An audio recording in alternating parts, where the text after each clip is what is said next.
Welcome to hosting a hackathon, lessons learned in libraries. This event is part of the NLM's this is part of Love Data Week, um, hosted by NNLM. My name is Christine Neiman. I am the data management librarian for NNLM Region 1. I'm our host and our moderator today, so I have a few announcements and information to share before we dive in with our panelists. So please bear with me. First, I just want to note that there is closed captioning available, and you can click on live transcript in your Zoom toolbar. You can view captions as subtitles, or you can open the full transcript. We are also recording today's session, which will be shared via the NNLM YouTube channel within the next month. We also plan to make the presentation slides available after today's presentation, and the links to those will be sent out to all registered attendees. Lastly, please stay tuned to the end. I will be sharing an evaluation link towards the end of our program that includes instructions for claiming MLA continuing education credit. This course has also been approved for credit towards the data services specialization from MLA. You are all on mute, and we ask that you stay on mute for the time being.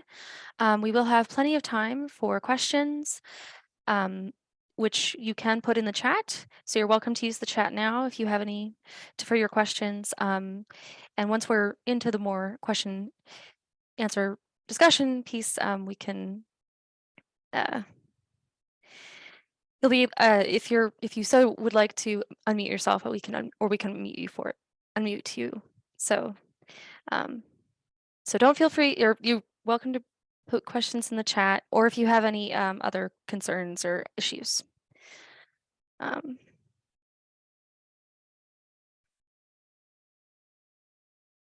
Okay, so some of you may be familiar with the NNLM, but for those who are not, the National Library of Medicine. We are the National Library of Medicine. This may be the first time attending of our program, so I just want to welcome you and give you just a little bit of context about who we are and what we do. So we are the NLM, and we are part of the National Institutes of Health, the NIH. We are part of the, all right, lots of acronyms on this slide. Let's slow down. So one of the National Institutes of Health is the National Library of Medicine, the NLM. The NLM is the largest biomedical library in the world and is responsible for such resources as PubMed or Medline Plus. And we are the NNLM, the network of the National Library of Medicine. We are the outreach and education arm of the NLM. We are made up of 7 regional medical libraries and several centers and offices located throughout the country. So for example, I am in Region 1. Our regional medical library is at the University of Maryland, Baltimore, and we serve states including Delaware, Kentucky, Maryland, New Jersey, North Carolina, Pennsylvania, Virginia, West Virginia, and the Washington, D.C. So if your organization is interested in becoming a member of the NLM, it is free, and the benefits are becoming a member are access to funding opportunities, networking, and keeping up with all of the free courses and programs that we offer, such as today's panel discussion. So if you'd like to learn more, you can visit nlm.gov. And now, who actually are we, or who? So I introduced myself before. I'm data management librarian in the University of Maryland, Baltimore, Health Science and Human Services Library. And today with me is also Molly Knapp, who is the Training Development Manager. And she works in the NLM National Training Office. So she will be monitoring the chat, and we'll also be sharing links throughout first our introductory presentations, and then as we go through. So if you have any technical issues, please you can reach out to Molly for assistance.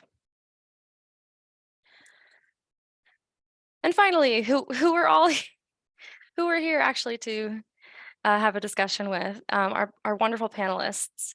So I'm going to briefly introduce each of our panelists, and following this introduction, each of the each of the panelists have prepared just a few slides to tell us a little bit more about their work and especially how it relates to hackathons and codathons.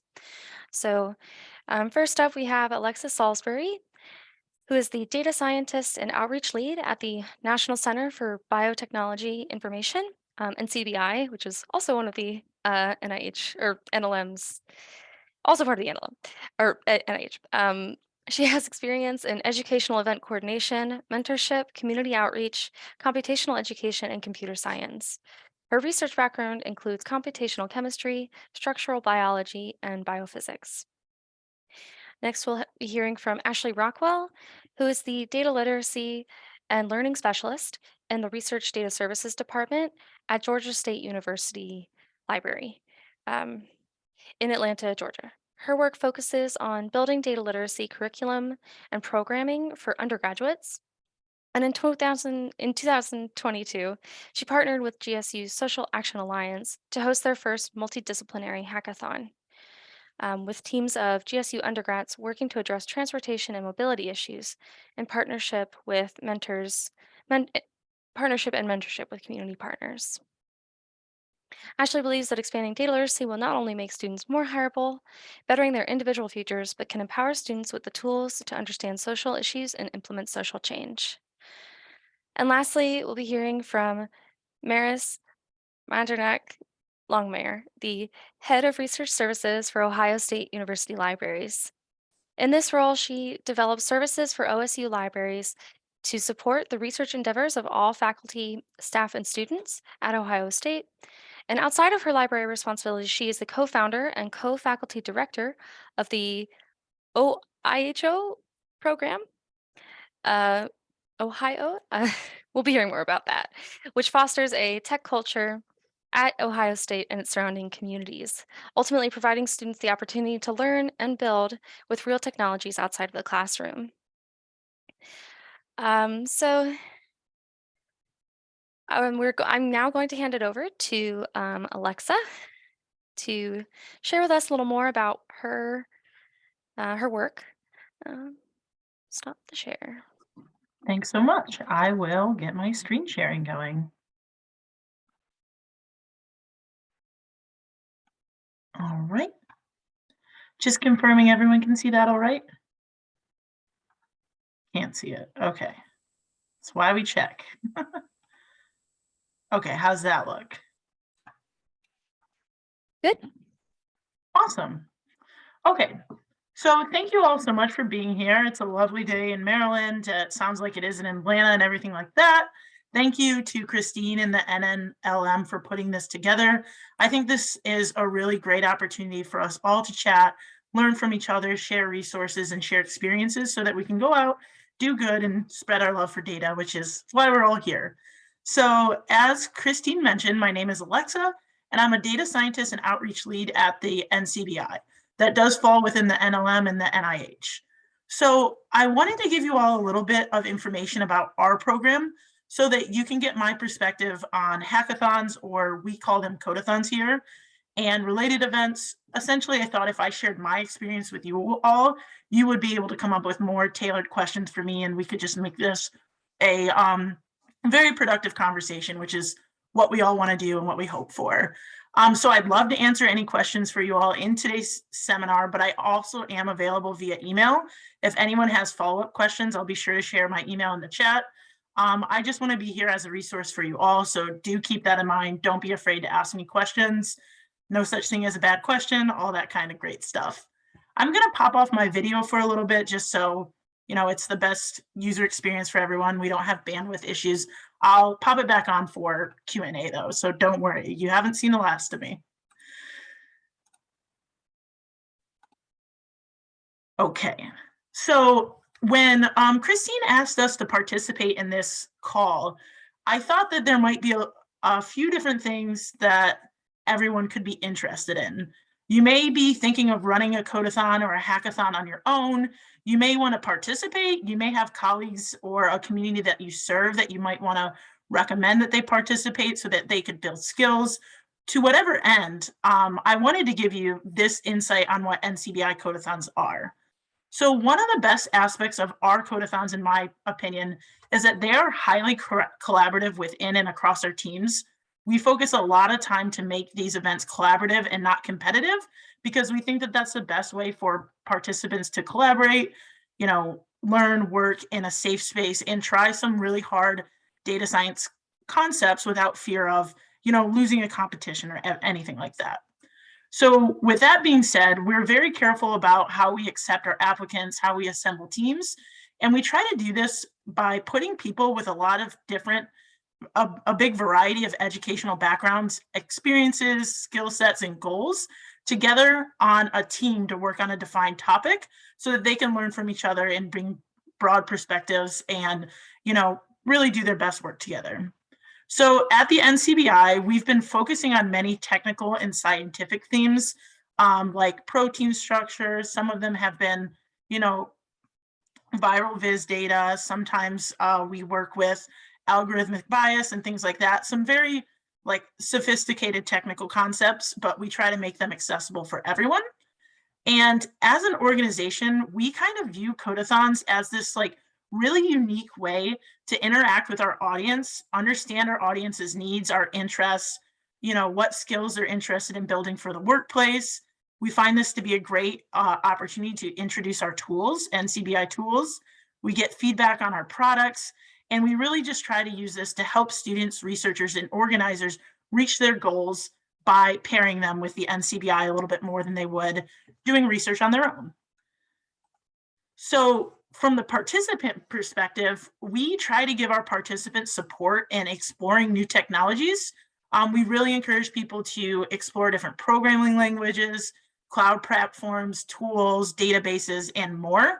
And like I said, we focus on collaboration by bringing people together, making sure we have open conversations during our codathons where teams are presenting to each other throughout the event and everything like that. And for our participants, we hope that these events, end up being a great opportunity to hone new skills that they may not get in their regular education or their regular research project, explore new technology, connect with and learn from peers. We're really interested in building the scientific community as a whole, and network with all the folks at NIH, fellow participants who come from a variety of backgrounds. We really do pull people from all over the world. We pull people from industry, government, academia, all sorts of different walks of life. And it's just a really great opportunity to kind of come together and make sure that we're collaborating and learning from each other the best way that we can. And if you're here to kind of learn about what codathons are and try to understand if they're a good fit for your project need, I wanted to share this simplified graphic of a typical life cycle. This is kind of how we think about generating a codathon and the work that we do behind the scenes to make these codathons accessible for everyone. So like most projects, codathons start as an idea, but we work really hard to make sure our theme is clear so that we can be drawing appropriate participants from communities. We work really hard to make sure our event is structured, especially as we've moved toward more virtual settings, as response to the pandemic. Structure and clear communication is really important for everyone to feel comfortable and grow throughout the event. And I don't really have the time to belabor every single step and all the details it takes to put together a codathon, but I do want to kind of draw your attention to the end in which all of our outcomes, our work, are open to the public. So we usually do this by hosting our projects on GitHub sites, and we celebrate them in NCBI blogs and social media. It's really important to us to define that the work completed in these events are owned by the participants and not NCBI or NIH as a whole. We really spend time highlighting the work, but the work isn't ours, and we help in any way we can participants continue their project if it seems like it is tangible or something that is good to the field. So within reason, we do try to support people, honestly, in any way we can. That's what the NCBI is here for. And there's so much to talk about regarding codathons, hackathons, our codathon program, but I really wanted to be respectful of time and make sure that I'm answering the questions that are relevant to everyone here. So towards that end, I want to remind you that NCBI education is a free resource to the public, and I really encourage you to check out our outreach events page, which I've linked here. I believe you're all getting the slides at the end, so please do check that out. You can follow us on social media and stay abreast of all of our offerings, because we do offer a variety of workshops, webinars, codathons, and everything like that. We definitely want to be an available resource for you all. So check that out and let me know if you have any questions. And then I'd also just like to take a second to thank the folks who I work with who help make NCBI education available and accessible to the public. And with that, I would be happy to take a few questions right now before passing it on to our next presenter. I see that the chat has a little bit going on, so I'll glance at that really quickly. Okay, it looks like we're just sharing some links at this point in time. Thank you very much for that. Christine, do we have any questions at this time? Nope. Alexa, I think we'll be taking a pause after each of the panelists' presentations. But for now, there's no questions, so I think we can head out. We can hand it over to Ashley. Okay, thank you all so much.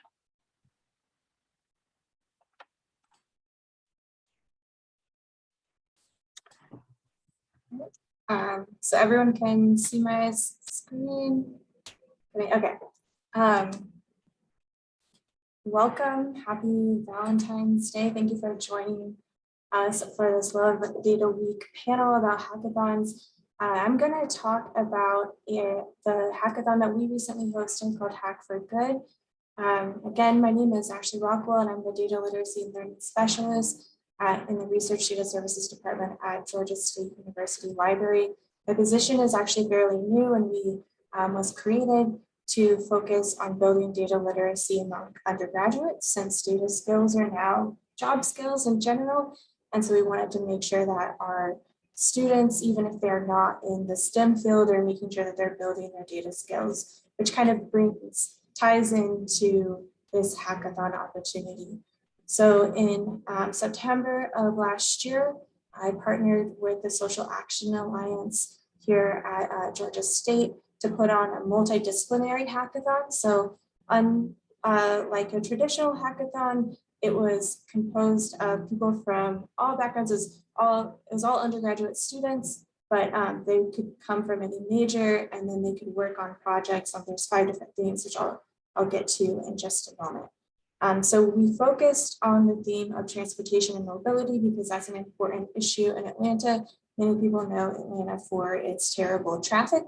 And we were able to get partners through MARTA, which is our public transportation agency, and then also advocacy groups, including Propel ATL, which focuses on pedestrian and bicycle safety, as well as build partnerships with other community organizations and with other departments within the university. So we broke up our hackathon into 3 days. Our first day, because 3 days is not very long. We needed to only have 3 days because we were working with undergraduates, and this is the only time that we could really get them all in the same place at the same time to stay focused on something like this. So the first day we introduced the topic to them. We had experts give them a brief overview of the main issues related to transportation and mobility, where the students were able to have do a Q&A and ask them directly. And then the students were in groups. They got to build the challenge question. So there's an overall theme, but they got to select the actual problem statements that they were going to work on for the rest of the hackathon. Day 2 was when a lot of the work happened. And so teams worked on their proposals and projects. So another thing, unlike some hackathons where those who are doing the hacking would need to create a full finished project, because we only had 3 days and because we were working with undergraduates, we had them create a proposal for a project. So that way they could spend a lot of time making good work, but they didn't need to, develop an entire app or do an intensive data analysis or something like that. They could write their proposal. And I'm going to get to the office hours in just a second, but that is what we also had on day 2 with our community mentors. That was the most popular part of the hackathon. And then day 3, they presented to our judges, and which we voted on, and then they're able to get prizes. So the key thing that made our hackathon unique was that it was multidisciplinary and that we had a lot of community partner input. So instead of just creating, some form of technology as a response to addressing transportation mobility issues, students could create a creative art project, a consumer project, a government or corporate policy, like a proposal for some type of policy, or media, or like a social media campaign, or a video, or also applications and platforms. And so based on what the students ranked they were most interested in is how they got put into different teams. And so we ended up with 8 teams, and we had 40 volunteers from local community organizations and from various departments at GSU helping us with that. And so this is something that I was really excited about, and same with the our community partners. We weren't sure exactly how this is going to work because we've never done this before, but we converted our study rooms in the library into basically locations for office hours.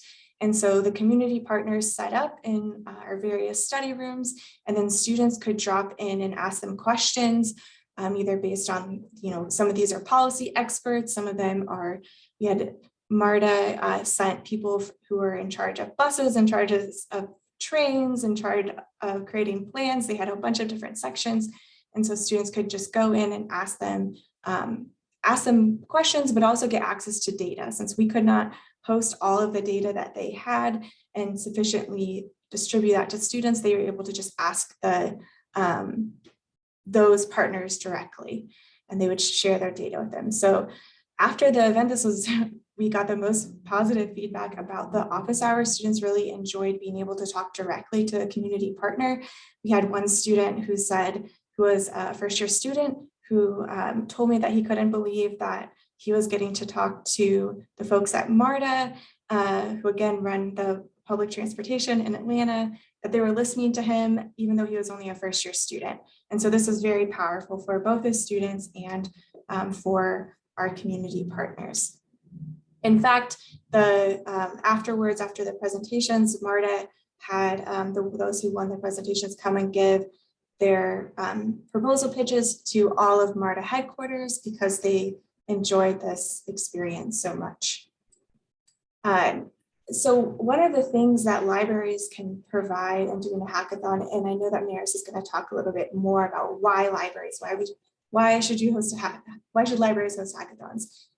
One of the big things is space. So again, those study rooms were essential for us to do those office hours, but then also having space for students to gather, to work on their projects, and also to do presentations. We already had, Wi-Fi, all of those things as well equipped, but then again, also the actual resources the library provides. This is just a screenshot of what the LibGuide that we created for the hackathon, and we were able to direct students to data sets that they might find helpful for their projects, and then also other resources they could use in building their proposals. This was also something that ties into, at least for a lot of colleges and universities, there's the National Association of Colleges and Employers, also known as MACE competencies. And we were able to hit a lot of those within the hackathon. So students reported, they all either agreed or strongly agreed that they were able to build and practice on their teamwork skills, problem solving skills, communication skills, and adapting to environments, new environments and situations. They also indicated, nearly all of them indicated that it helped them with their time management and networking skills as well. So I want to, this was a huge endeavor and involved a lot of partners. And so I just want to shout out to the Social Action Alliance and their director, Tammy Green, who was our co-host for this, and all of the folks who volunteered and partnered with us or donated money so that way our students could win prizes. Yeah, so if you have any questions, you can either ask me now or you can save them for later. I think that more folks should do hackathons in libraries. I think they're great spaces, one, to host people, but also a library is already a place where different groups of people connect, be it students and community partners, faculty. It's kind of a hub for connection already. And so it's a great place to kind of spur those connections and to facilitate something like a hackathon.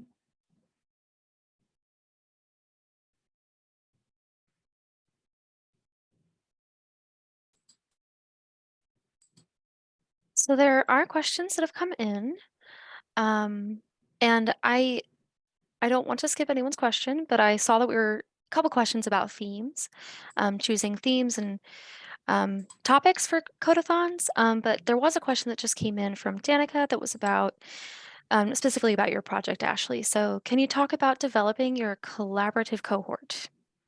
And if you want to give a short explanation now, we can also dive more into it. Yes, by the collaborative cohort, do you Or mean this? collaborator cohort, sorry. Oh, collaborative cohort. So that was a lot of work. We started early in the summer trying to build those partnerships. Especially it was hard because this was the first one that we had ever done. And so we had to, basically we made a pitch proposal for different community partners to explain what our vision was. And that actually kind of really helped shape what we were going to focus on, and realizing that many of these partners did have a lot of data that they were willing to share, but that we couldn't actually house for them, is kind of what spurred the idea to do the office hours. But yeah, there's a lot, it's a lot of reaching out, like having a good outline of what your plan is, having a theme really helps, so then you know who to reach out to. And then a lot of our partners ended up being like a snowball effect. So we had a great partner at Propel ATL, and they recommended other folks to us, and so we reach out to them. And then as for collaborative partners with the students, we just we did tabling to recruit students. We emailed different departments. We tried to reach out to all sorts of departments, emphasizing that it was going to be multidisciplinary.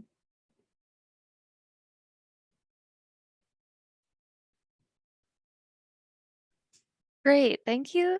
Thank you, Ashley. And we will definitely come back to the topics and themes. But for now, I think we want to move to Maris.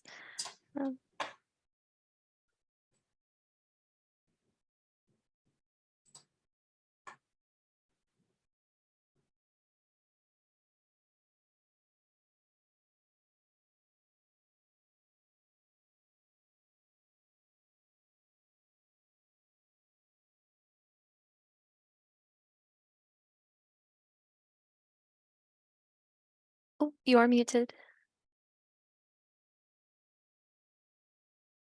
All right, can we see the slides? Yes. Yes. Okay, perfect. All right, here we go. So I'm going to talk a little bit about why libraries are such a great place to consider hosting hackathons or editathons or datathons. At Ohio State, we've been doing this for about 10 years now, and the first two campus-wide hackathons were hosted in the library basement, and then we outgrew them.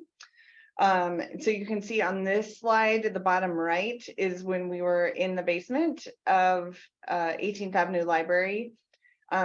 Even to this day, library faculty and staff have been involved in planning and logistics, and what started as a single event has grown into a whole program of tech-related events. The libraries continue to provide judges for the main two events, the Hackathon and Makeathon. We have space for smaller events like the Datathon and Editathon, and we contribute staff expertise and overarching program direction and guidance. So I am one of two co-faculty directors for the whole entire program that puts on 4 main events and then promotes many, many other events. So on this slide, you'll also see a couple of snapshots of events, and we've grown to inhabit the Union at Ohio State. So the most recent one had about 600 participants in person and another 150 online. So we've set up as a hybrid event. The upper left is pre-pandemic. You can see some of the folks talking through the projects that they made. And then the upper right is when it was hybrid during pandemic times. So here's a snapshot of our program, OHIO, where the slash is silent, and our student lead team helped develop that also as a stand-in for input-output. But from 2013 to present, as it's grown over time, we've also hired 2 staff members that really help facilitate it, because what started with 1 student and 2 of us that are faculty saying, yes, let's make this happen. Here's a gap on campus has really blossomed. You can see after we hired a program director to really help craft out the vision. Libraries make ideal locations for hosting large or small technology-driven events, given these usual amenities of ample parking. As Ashley mentioned, we're already often a hub for community resources. There's ubiquitous Wi-Fi and outlets, 24-hour spaces, generous food policies, and the benefit for libraries also is outreach is already a priority. There are ways to embed information literacy or data literacy into many of these events. Plus, they help redefine libraries for users. So they may think of it as a space where they can get help, support, services, and resources in addition to the books that they're familiar with. I've also included links there, so you'll have it to an article that summarizes hackathons and libraries that I put together a couple of years ago, trying to capture from 2013 to 2020. So scalability. The nice thing about being at a large institution is there are lots of opportunities to say yes. But even if you can't do a 700-person event, I would not recommend starting there. I don't think our hackathon would have ever worked had we had that much demand at the beginning, but building over time. And if you can't even think about, well, what would it take to host a hackathon? Start with an edit-a-thon. There are tons of resources that are available online for simple planning of what Wikipedia edit-a-thons could look like, or map edit-a-thons. Be a good partner and find people either on campus or in the community who have like-minded approaches, and that small steps really can build over time. There is expertise in the libraries, and you don't have to be afraid to use it. And often, we didn't get into a lot of the nitty-gritties, but if you have funding, that helps. And so some of it may be around the pitch that you have for why it's worth supporting such events. I think overall at libraries, we have a lot of assets, so it's important to know what skill sets that we possess and connections that are inherent both in our spaces and services, as well as our programs. I have one more slide. Thank you. So there's contact information and also a different article that we put together with colleagues on campus of growth over time of, why to support campus technology partnerships. That's what I have. Maybe I'll stop sharing it and you can see all of us together, or if there are questions. Yeah, thank you, Maris.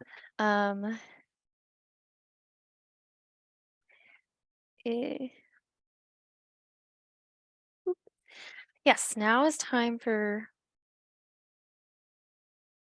all of our questions. Sorry. Yep, now it's time for your questions. So we already had some that were coming in before. So I think we'll start there. So, and there were 2 questions about this, so I think it'll be a good topic to discuss. How do you choose an appropriate topic for a codeathon, not too broad or narrow? And then how do you select the hackathon topics so they are of interest to the local community? So I am gonna stop sharing the slide so we can focus on seeing all of our faces. Christine, I'd be happy to be the first one to speak on this, and then I'm sure Maris and Ashley will have some opinions as Yep, well. yeah, I do go right think ahead. that approach to designing a hackathon or an editathon type event can change. I think it's pretty important to think about what your ideal end goal is. So at NCBI, one of the things we do, as I mentioned, was to work on highly technical problems. So things where there's a limited number of people out there that do that kind of work. So for an event like that, it's important to kind of like strike a balance between a pretty refined specific topic with enough wiggle room for people to come with creative ideas.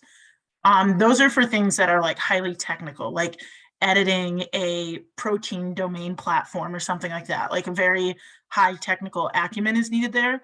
But we also run events for like summer interns who are undergrad level or college level. And it's really important that, you know, you kind of consider what type of audience you're looking to attract before you kind of define your theme and your scope. So for something that is for people like at the high school and undergrad level, we leave our topics much more broad. Like one theme we had recently was like COVID data, which is something that's very popular. A lot of people want to work with, and it could take many forms. Like we had people who were looking at protein structure. We had people who were looking at kind of like how things spread throughout data. We had people who were kind of looking at some of the COVID tracker type stuff. So the theme really depends on what your goal is. So definitely heavily consider that, talk about that with the people you are working on the event for, and make sure you hash out those ideas and kind of come to an agreement of what best case scenario or worst case scenario might look at like, and then think about how to achieve that. And Maris, it sounds like you run some very different types of events, so I'd be happy to pass it off for you to give some advice as well. Yeah, I do think it depends a little on what you're hoping to get out of it. So some of ours have themes, some of them don't have themes. We spend a bunch of time gathering sponsors. And so a way to connect companies, they see it as a recruiting tool. They can see students working in real time on problem solving and how, and they use it to find summer internships usually. But part of our packet to the sponsors is they can set challenges. So at our larger events, they tend to have multiple challenges they can choose to work on, and the sponsor will, the vendor will either provide a data set or a topic, usually with specific tools that they are interested in. But we have done other datathons where it's a specific data set that they're working on. We've participated in Hour of Code. We've also had ones that are open and students are working on suicide prevention apps, or the one that's jumping in my mind right now, it's so visual, is we've had a student team work over several years on how to make a door to an apartment accessible. And so they bring their door with them and then are developing code that will talk to the lock mechanism or look at other AI helpers of what they can look at in code libraries. Similarly, and when I've been a judge for hackathons before, one of the driving factors is if you have a data set that you can use. And so that can kind of narrow down your theme, is what kind of data is there that you could use to help select your theme.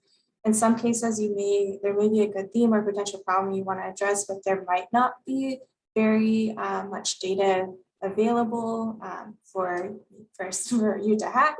And so that can be one of the driving factors.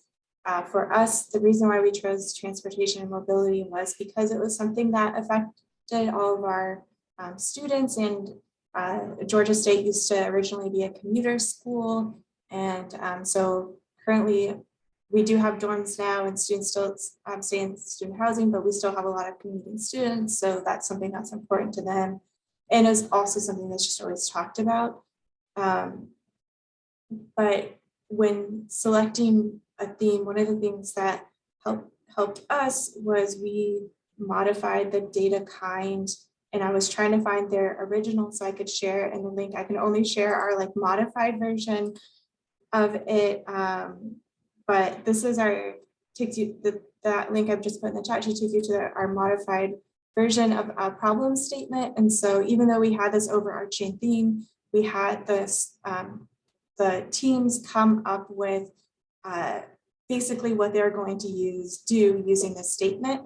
And this helped kind of narrow down and make sure they're focused on one goal, because otherwise just the theme of transportation mobility can be too much. And you can also start out with a really big theme, and then so what we did, we started out with a big theme, and then we had the students do consensus building on focusing on what they thought was the most important things to be worked on, and we narrowed it down to 4 key questions, and they then could choose one of those 4 questions to work to do their projects on. So depending on your who you're recruiting to participate, it may be that you need a lot of flexibility, like that you need different topics because people are coming with different skill levels or different backgrounds. Or it could be like one really specific thing everyone is working on exactly the same thing. I think what's great about hackathons is that they are flexible. They come from a community of, like hacking and making change and figuring things out and problem solving. And so I think one of the things I had to remind myself, especially when we were doing this multidisciplinary one, was that we get to make up the rules. It's okay. We can decide how this is going to play out. I like that. We make up the rules. And we can talk more about that too, about how each of you have said about creating that structure. And I think we did touch on this a little bit, but there was just a question about, or asking that some examples of themes would be helpful. So I think is there any we want to add to that? Theme-wise, Maris, I feel like, or Alexa, do you want to go? Yeah, I just wanted to say I dropped a link to show some of our themes. I know that our events are kind of highly technical, so they're not applicable to everyone, but if you have questions for other like hackathons I've known of, I can certainly go searching for some more solicitations there, because there's plenty out there. So let me know if that doesn't suffice and I can look for a little bit more, I guess. Yes, and I think there's been a lot of links shared, and I think I will try to compile those to send out in the email when we send out the slides and the recording. So if you miss anything. So we have another question that I also feel like it's interesting, because you mentioned the more technical aspects of hackathons and codathons. So have you ever used a hackathon to stimulate people to start learning coding or a new programming language? Yeah, that's definitely the goal. And I've been a part of a couple, some not at NCBI, that are more learning focused for people. But usually there's kind of a 2-part problem that exists there. So a week is a good time to kind of explore a new technology, a good time to learn from peers, but you can't perfect something in the week. If you have ever like gone about learning a new programming language, it is learning a new language. So it can be challenging, but usually what we try to do there is we have people take skill assessments essentially, or self-assess their skills. And then we send over documentation a couple weeks in advance and say like, hey, if you're having trouble with, cloud, AWS, GCP, please contact us and we can set up essentially office hours to help get you up to speed before the event. Because usually in an event, it's kind of like all hands on deck. It's a little chaotic. Some people are a little shy to ask for help. So just making sure that you open that line of communication early, I think would be good advice for people if you're trying to, you know, bring people to an event to build a new skill. Make sure you spend some time, you know, getting documentation together beforehand within reason, what you can. I think people appreciate any sort of help. And I've also been involved in some hackathons that are very much for folks at the undergrad level, where everyone has the exact same problem to solve, and they're you know, encouraged to use R or Python within that. And so it's just kind of like a simple problem set that they work out together. So there are a lot of different ways to kind of approach the concept of introducing a new technology to people. But again, it's one of those things that depends how much time you have, what your ideal outcome is, and who your audience is. Those are important things to know.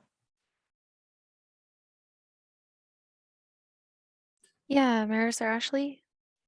I think that's a really good question. It's also really hard to, depending on who your audience is, like knowing what type of skill level they have when it comes to coding languages or data analysis. And so something that we are thinking about doing in the future is that we offer workshops to build you know, Python skills, R skills, etc. And so one of the things that we were thinking about was having the hackathon participants go through the workshops before the actual hackathon, so they could have some base skills, so that way they'd be easier for them to incorporate more data analysis within their actual proposals or projects.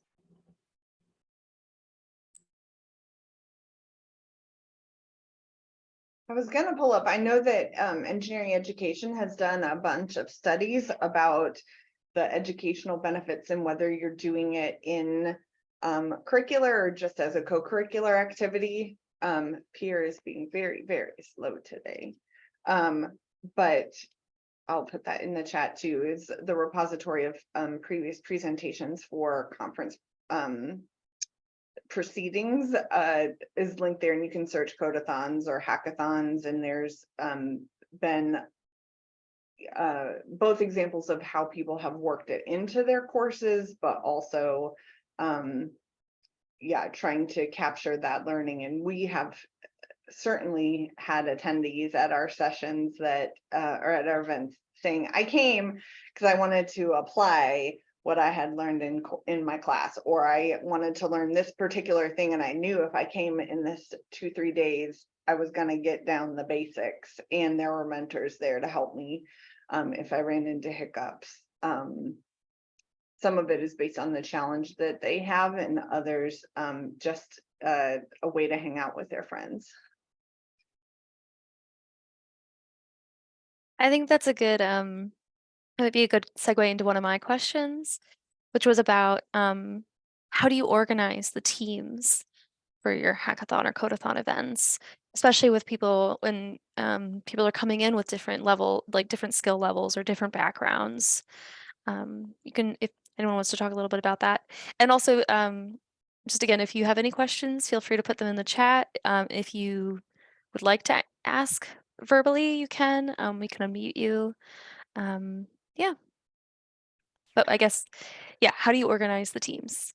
From our perspective, and I just want to speak briefly so that everyone has a chance to talk. From our perspective, we ask people during the application process what types of projects they're most interested in, and we do our best to put people in projects that they're interested in, honestly. But it can be hard, you know, if you have everyone interested in one project and some people not. So usually we take the approach of, we take the really heavily technical people or people who are advanced in their degree, like a PI, like a principal investigator, or a postdoc, or someone who's really able to like lead the project. We make sure that they're evenly spread out. Then we try to evenly spread out technical competencies. So, you know, if it's something where we're using a lot of cloud, we want to make sure that we have people who have cloud experience on each team. And we also ask our team leaders, like, what statistical methods they might be wanting to use, what programming language they might want to use. And we try to play matchmaker as well as we can, but it's hard. It is definitely hard. That is something that is always a challenge. And I think anyone who's led a codathon would agree with that.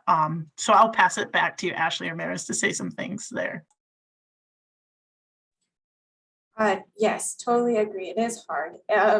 I think that was may have been one of the hardest parts, was figuring out how to do that, and then dividing students. So what we did was we allowed students to apply for the hackathon in a team or by themselves, and so they could indicate that they were applying, but they're also going to be on a team with certain other students. And we did have issues where some students would list students while the other students would list a different group of students. So their teams didn't necessarily make sense. We also had them rank what they were most interested in, and doing that work I think can be beneficial, especially if you want to make it a really diverse team where everyone is bringing different skills to the table. But then also, if they don't, one of the things, at least for us, because we're working with students, we had 55 students registered, and then by the end, when we had presentations, there's only 35 students who participated. And so on the day, the first day, we thought we would have more teams, and then all of a sudden we had to do rearranging. And so part of me kind of wish that we had just, if everyone had to sign up as a team, then we wouldn't have to have done that part. But then that wouldn't be fair to students who just wanted to meet new people. So I think, again, it's a balance of what you are willing to do and how you structure it. And again, that flexibility that you can make either choice, and there's kind of like a cost and benefit to each one.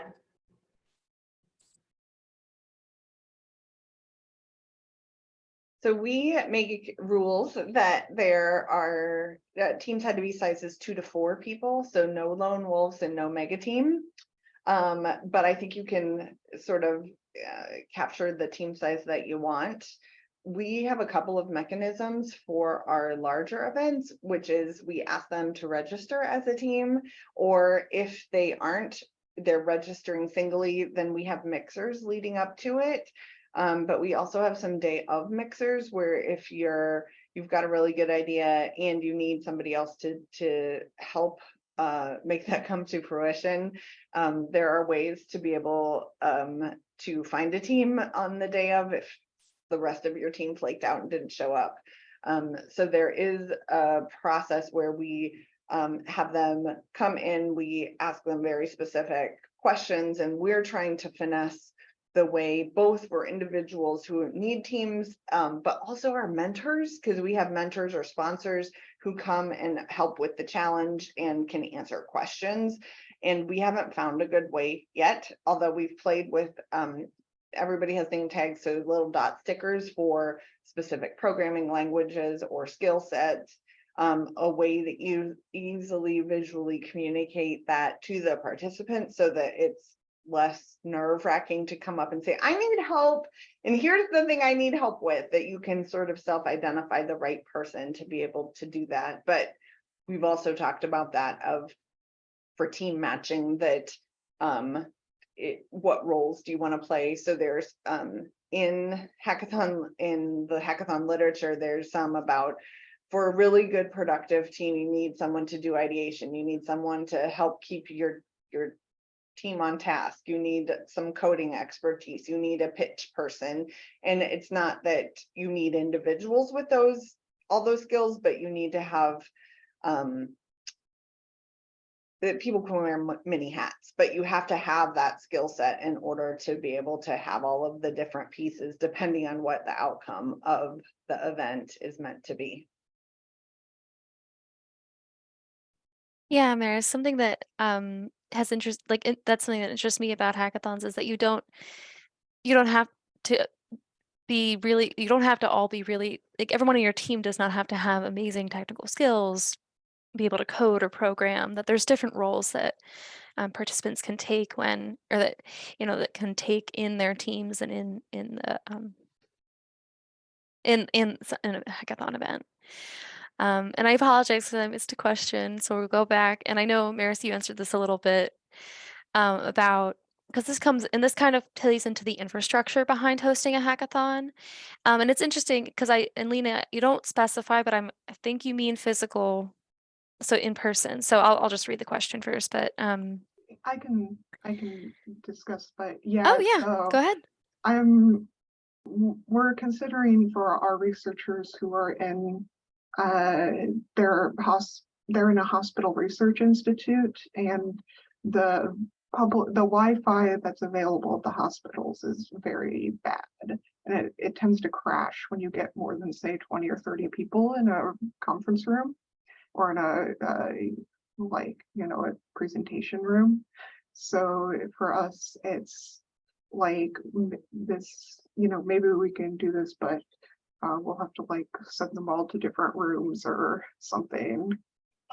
Bring a lot of Ethernet cords. I'm wondering, do you stress test your Wi-Fi ahead of time or something?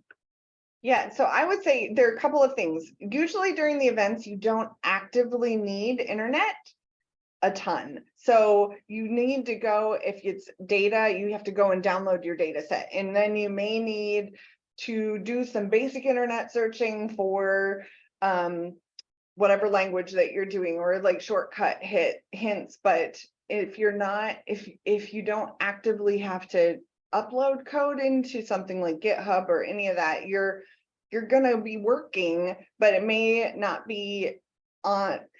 You may be able to set it up so that you don't have to do a lot of hitting against your Wi-Fi unless that's built into the collaboration piece. But if you're actively all working on RStudio or something like that, that you're have pre-downloaded some of the stuff, you may not need that same kind of it may not require that same amount of load. But RIT also has come and tested. We've talked with them to say, we know this is a problem.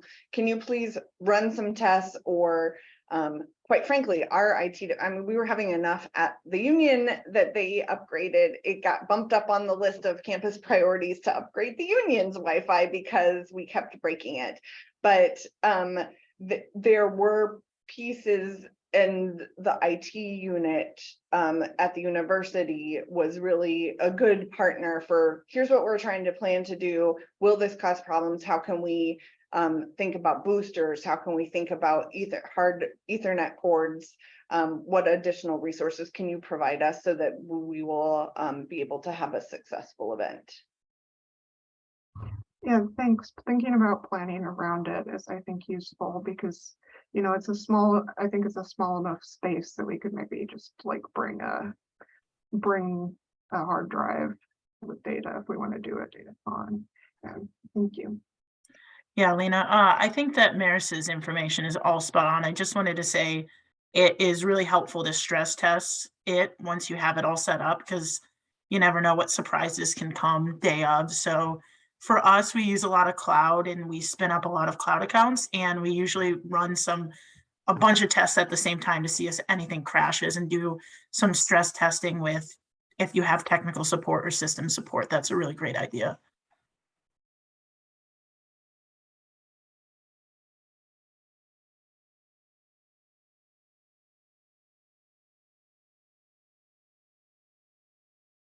I really liked what you shared, Alexa, as well, about the different roles. And it makes me think, I see the question from Swampnil about, will the coding capacity, for example, Bash, Python, R matter, and how much coding expertise is needed? And when I'm looking at the roles that you shared, there's, team leader, tech lead, writer, flex. What the tech lead, I think, probably is the one will need the most coding skills. But someone has to be looking at the objectives, coordinating. I love the writer that, someone documenting, keeping a report.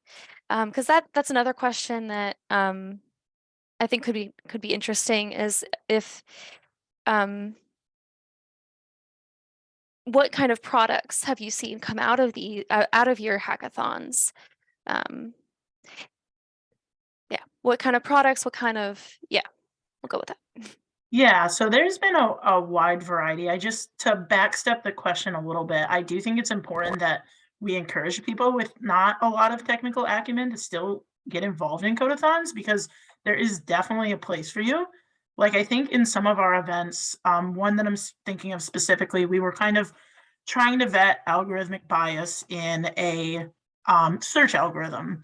And we had teams that had maybe two technically competent like people there. Sorry, technically competent sounds mean, but people who could like really do hardcore Python coding, R coding, statistical testing, cloud, all that kind of stuff. So very high technical acumen. And then we had about 3 or 4 librarians on every team who were like super users of the search algorithm that said, hey, but what if when I search this, I get a weird result, and how can we like dig into that? So there is a lot of space for collaboration where people without technical skills can still pair with people with high technical acumen to solve a problem. Because, right, every problem has ideas, it has background research, it has reading papers. It's something that's more robust than just writing code. So there is a space for everyone in those types of events. And I think that that's really important to communicate and encourage a lot of people to get involved because it can definitely feel like if you don't have coding skills or hacking skills, going to a hackathon or a codathon might seem out of your reach, but it really isn't. So just keep that in mind. And, if you're shy about participating, I would say jump in and try it. Usually it's a pretty welcoming community and everyone's, happy to teach you things. Back to the product question, I'm not sure that I'm the right person to answer this because we work on such technical things, but a lot of times we develop things like, software pipelines. We have done some scientific and communication projects where we had high schoolers build like a mock wiki page to communicate COVID and stuff like that. So there's a lot of different like products that you can play with. So I guess I just want to pass that to Maris and Ashley to talk a little bit more about some of the products that they've developed in codathons. So thank you. So how do I know if I'm going to fit in particular hackathon or a codathon?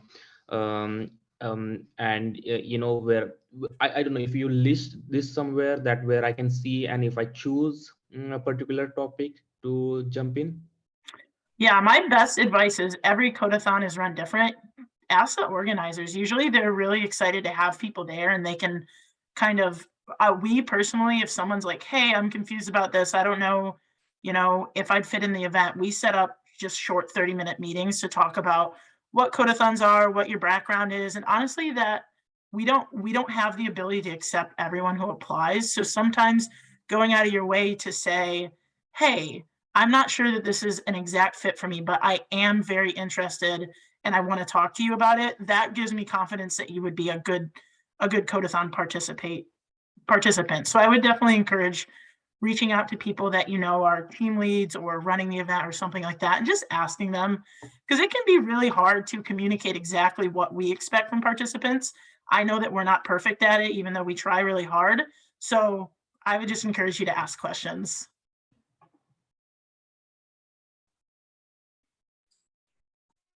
I wanted to build off what Alexa was saying about having different people with different skill levels. I think that's especially important if you are working to address a social issue. And so in the past, I've been a judge for hackathons, and I've seen some really smart folks who are really good on the data side come up with solutions that were not practical because they did not have that understanding of the social issue. For example, one that was focused on food insecurity, a group suggested, because the data showed that if people were more likely to be food insecure, didn't own a pet. And so they're like, that should be explored. And then also their suggestion was that people who are food insecure should just move to a middle class neighborhood where there's more grocery stores. And so they obviously they missed the understanding of the social reasons behind food insecurity, yet they were able to look at the data and they did some complex data analysis, but you need to have somebody there who can be like, oh, well, that doesn't make sense. or even for the hackathon focused on transportation and mobility, there were some students who were really focused. There was a couple of students who were like, there's too many people who jump the turnstiles, and that's the problem we should focus on. While everyone else was like, oh no, there's much bigger issues that affect people individually. And so that really helped kind of shift and shape things. And so having all those different people, I think is crucial. And then everyone is getting to learn from each other. So if you don't have data skills, but you're bringing in that social understanding, then you can learn data skills, and then you're also helping folks who have data skills learn, gather that social understanding. I do think too that the different roles is a good one of, if you can either be the gut check, as Ashley was saying, of does this sound reasonable, but they're also folks that are really good as project managers. So being able to help navigate and keep people on time. And one that I participated in an ideathon, that the most valuable resource was the guy who could draw the best, because we were going to be focusing on a pitch and he had graphic design background, and I was like, oh, you just took this really complicated idea and turned it into this beautiful picture, and now other people will understand it. So much so the other teams came around and said, can we borrow him? So that has been, I think a little bit, it depends on what you need, but that has certainly been a barrier we've had to overcome, is, even freshman students going, well, I just started here, I'm really interested, but I don't know how to code, I'm going to be lost, or we're not going to do well. And I think a lot comes down to what are you expecting out of it, and everybody brings something to the party. So I think owning what you do bring, and we've had ones of, great, can you keep time? Can you be an ag? Can you document? Here are the things that we need your help with.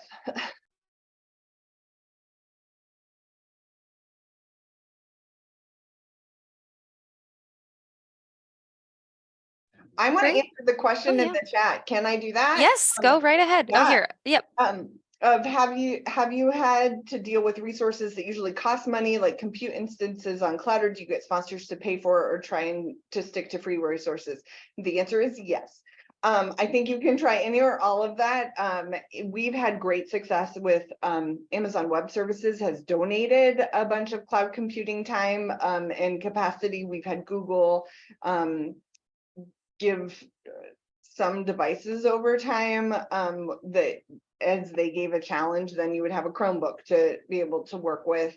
And we've also talked with our campus and what's available in terms of credits, but I want to say it's real common. Amazon will give student credit and or at least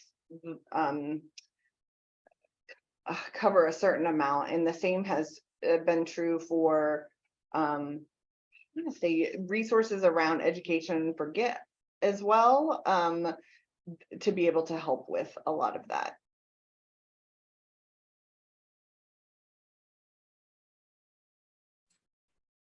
Similarly, since at least for us, since we're focusing on students, there's a lot of resources that are explicitly for students, and so that they can get access to for free. And so that was really helpful. And then the fact that we were doing it in the library, we have a lot of software packages that would often cost money that the students could use on the computers in the library. So they didn't necessarily have to go through downloading those or purchasing them themselves. But one of the things that I was going to connect it to that is that you also, the person who mentioned a Wi-Fi being an issue, it could be, you could potentially reach out to a Wi-Fi provider about seeing if they can donate a hotspot that you could distribute throughout your facility, so that way to kind of like eliminate those Wi-Fi issues.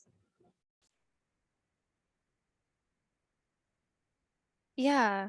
Those are some great ideas. And that kind of actually is something I was thinking about too, and or maybe can talk about is how have you gone about, like, how do you identify and recruit these partners, both ones that can help with the technical infrastructure, but also for in your community. I don't know if you, at Maris or Ashley or Alexa, if you want to talk a little bit about how you've built, it's not, we're librarians, we like to do everything, but we can't. So, how you've built that network in order to, because there's so many moving pieces in these kinds of events. So Yeah, as a government institute, we're a little limited on how we can use sponsorships and things like that. So I think I'll just kick that question to Maris. So we've done a couple of different things. I want to think about how we did it over time.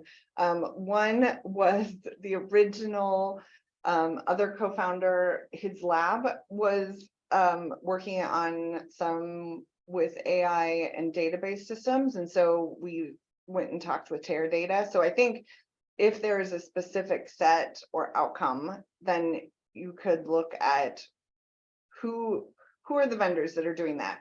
I would recommend the engineering career services or your alumni office that are dealing, where are your graduates, and go and find folks that are at those companies and ask them, hey, is there somebody who we can talk to around that, as well as what are the large technology companies that are investing in your campus already? And maybe then there's another outlet of people that you can make connections with potentially for to them. If they're already investing in a larger campus, then it's a throwaway because the amount that you would be asking for is so small. But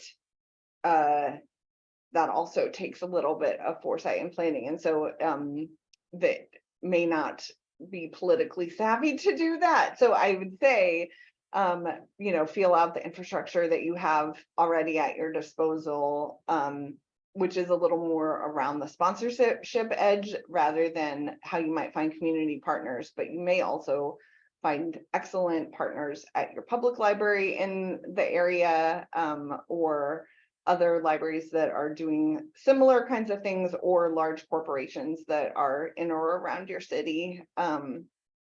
All of those we've tried to varying degrees of what seems to make sense. I agree with Maris. I think that one of the things that we had to do when we were coming up with who to reach out to for partners is think about how would could this benefit another organization. And so in some cases, and for us, we are a very diverse university. We have great students from all sorts of different backgrounds who bring really unique perspectives. And so that's one of our selling points, is that we can say that we're going to have this really interesting group of students focusing on addressing a certain, the theme of our hackathon. And then in some cases that might be that the organizations might want to hire those students in the future. And so they want to connect that way. Or they're looking for volunteers. So some of the nonprofit organizations, they want to find students who can help them and who are passionate. And so that might be something that we highlight. But then also, since we were working on this overarching theme of transportation and mobility, part of the reason why MARTA became a really great partner and also a funding partner was because they were really interested in new ideas, and that's what got them. They wanted to work with students who had new ideas, probably like many public transportation agencies. They get a bad rap sometimes, and so they were open to hear as much feedback, whether it be bad or not. And so that was something that was one of the ways, something that they could benefit from. And so kind of making a list of what could we create to help somebody, or what about us is something that people would want to partner with, and then using those strengths as strategies of who to reach out to. And of course, like whatever makes sense based on your theme and the varying skills that you need for that.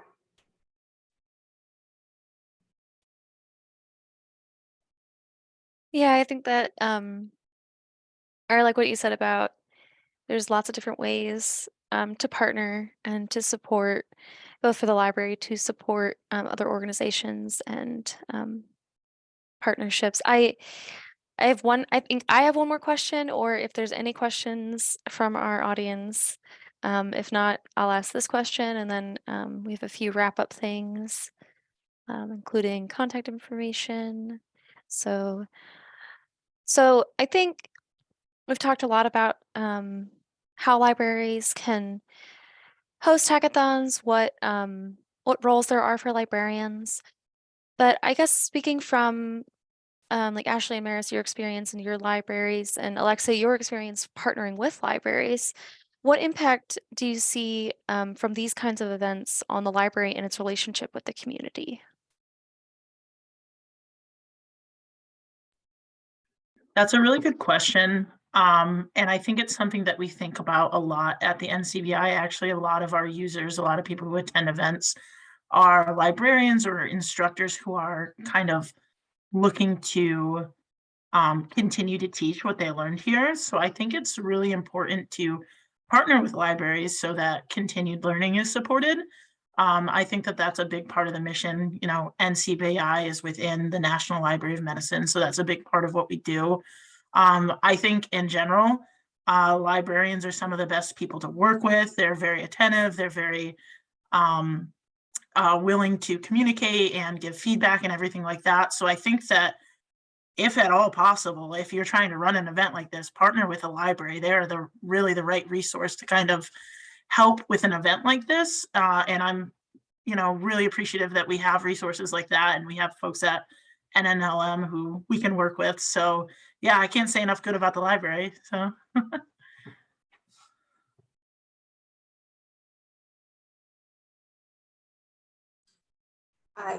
I yes, totally agree. Also, I think one of the things that was really interesting about, we brought in all these community partners, they're in our actual library, and it was great to hear from them about, oh, we can use this space. Can we have other events here? And getting to bring in folks who wouldn't normally not ever come to this physical space. Even some of our faculty members may have not come to the library, but especially like with our community partners, then getting to just be in this space help them come up with like, oh, can we partner and do this in the future? And so really just getting them through that door, I think, was a big deal in building community partnerships, and also having folks see the space through different eyes. And we're used to, at least as someone who works in the library, we're used to seeing the library a certain way, and having folks who look at the space and see, oh, this is a place that, we could hold a conference, or this is seeing what we see differently is very helpful. Also from the library aspect, librarians are great at trying to solve problems and locate information. And that is a great tool for a hackathon.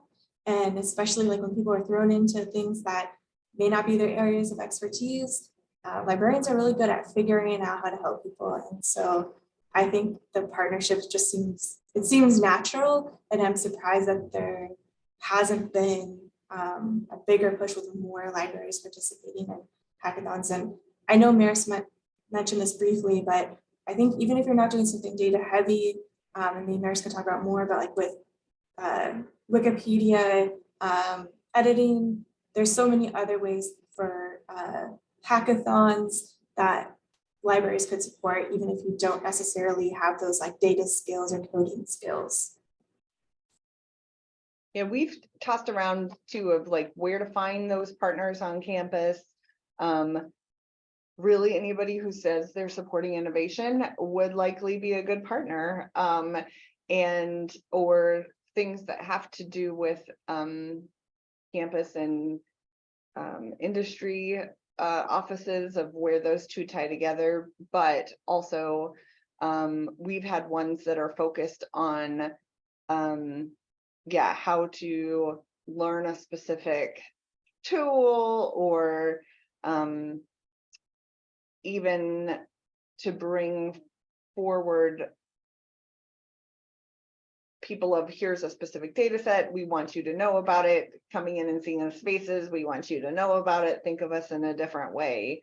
And then I think there are potentials to do some pre-workshops leading up to it that focus on data literacy, or does my product have legs, or has somebody already thought of my idea that could match really nicely to hype events or mini workshops that are happening either before or after, as bookends for the actual event of how to keep it going. And not everybody wants to keep their project going. Some people want to come and work on the project and have fun and leave it there. And other people say, oh, this was really a good idea, and it is a niche area, I want to take it further, and then what resources are available to me.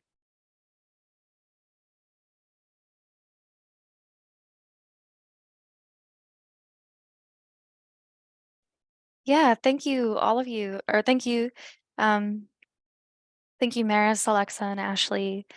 I'm going to share my slide again. I love what you were just saying, like how to make it continue. Well, if you would like to continue in Love Data Week, you guys are seeing my screen, right? Okay. There are a few more Love Data Week events planned for this week, hosted by the NNLM.